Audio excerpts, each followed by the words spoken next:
ಪ್ರಪಂಚದಲ್ಲಿ ಎಲ್ಲ ನಾಯಕರು ಏನಕ್ಕೆ ಕೊಟ್ಟಿರಲ್ಲ ಆಯಾ ರಾಜ್ಯಕ್ಕೆ ಆಯಾ ದೇಶಕ್ಕೆ ಅದಷ್ಟಕ್ಕೂ ಜಾಸ್ತಿ ಪ್ರಪಂಚಕ್ಕೆ ಅತಿ ಹೆಚ್ಚು ಕೊಡುಗೆ ಕೊಟ್ಟಿರೋ ಸಿದ್ದರಾಮಯ್ಯನವರು. ಬರೀ ಕರ್ನಾಟಕ ಅಲ್ಲ, ಯತೀಂದ್ರಿಗೆ ನಾನು ಹೇಳೋಕ್ಕೆ ಇಷ್ಟಪಡ್ತೀನಿ, ಮರ್ತಿದ್ಯಪ್ಪ, ಇಡೀ ಪ್ರಪಂಚಕ್ಕೆ ಅತಿ ಹೆಚ್ಚು ಕೊಡುಗೆ ಕೊಟ್ಟಿರೋ ಸಿದ್ದರಾಮಯ್ಯನವರು. ನೋಡ್ತಾ ಇಲ್ವಾ ಕಾಂತರಾಜ್ ರಿಪೋರ್ಟ್ ಬಗ್ಗೆ ಏನು ಹೇಳ್ತಾರೆ? ಇದು ಯತೀಂದ್ರ ಹೇಳಿ ನೋಡೋಣ. ನಾಲ್ವಡಿ ಕೃಷ್ಣರಾಯ ತನಕ ಹೋಗ್ತಾರಲ್ಲ, ಯೋಗ್ಯತೆ ಇದೆಯಾ? ಅವ್ರ ಹೆಸರು ಹೇಳೋಕ್ಕಾರೆ ಯೋಗ್ಯತೆ ಇದೆಯಾ? ಅಷ್ಟೇ, ಅನೇಕ ಡ್ಯಾಮ್ಗಳು ಕಟ್ಟಿದ್ರು ಅವರು, ಅನೇಕ ಆಧುನಿಕ ಭಗೀರಥ ಅವರು.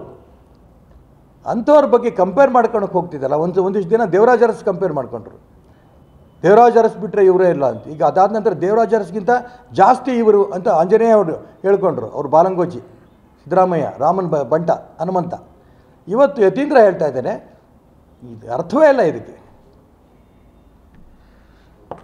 ಎಸ್ ಸರ್, ಧನ್ಯವಾದ. ಪ್ರಪಂಚದಲ್ಲಿ ಎಲ್ಲ ನಾಯಕರು ಏನಕ್ಕೆ ಕೊಟ್ಟಿರಲ್ಲ ಆಯಾ ರಾಜ್ಯಕ್ಕೆ ಆಯಾ ದೇಶಕ್ಕೆ ಅದಷ್ಟಕ್ಕೂ ಜಾಸ್ತಿ ಪ್ರಪಂಚಕ್ಕೆ ಅತಿ ಹೆಚ್ಚು ಕೊಡುಗೆ ಕೊಟ್ಟಿರೋ ಸಿದ್ದರಾಮಯ್ಯನವರು.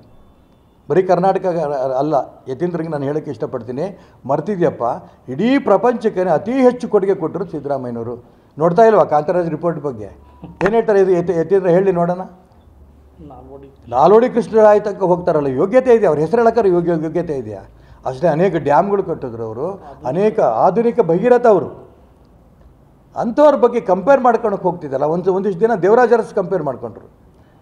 ದೇವರಾಜ ಅರಸ್ ಬಿಟ್ಟರೆ ಇವರೇ ಇಲ್ಲ ಅಂತ. ಈಗ ಅದಾದ ನಂತರ ದೇವರಾಜ ಅರಸ್ಗಿಂತ ಜಾಸ್ತಿ ಇವರು ಅಂತ ಆಂಜನೇಯ ಅವರು ಹೇಳ್ಕೊಂಡ್ರು. ಅವರು ಬಾಲಂಗೋಚಿ, ಸಿದ್ದರಾಮಯ್ಯ, ರಾಮನ್ ಬಂಟ, ಹನುಮಂತ. ಇವತ್ತು ಯತೀಂದ್ರ ಹೇಳ್ತಾ ಇದ್ದೇನೆ, ಇದು ಅರ್ಥವೇ ಇಲ್ಲ ಇದಕ್ಕೆ. ಎಸ್ ಸರ್, ಧನ್ಯವಾದ.